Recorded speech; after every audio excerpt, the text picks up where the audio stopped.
देना काट दिहली दांत से कसैली, कट देना काट दिहली दांत से कसैली। अरे आइली ना गइली फलाना आइली ना गइली फलाना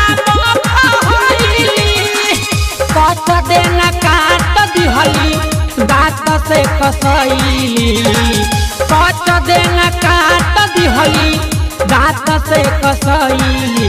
अरे आइली ना गइली फलाना आइली ना गइली फलाना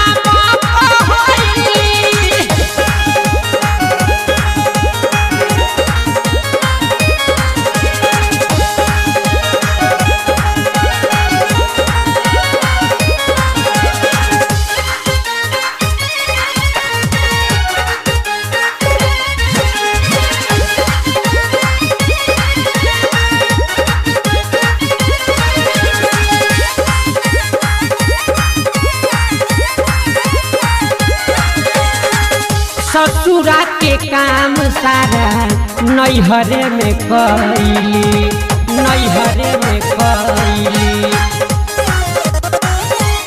एहो बाबूजी के इज्जत अपना माटी में मिलैली, गाँव नगर टोला के से न शरमैली, गाँव नगर टोला के से न शरमैली। अरे आइली ना गइली फलाना आइली ना गइली फलाना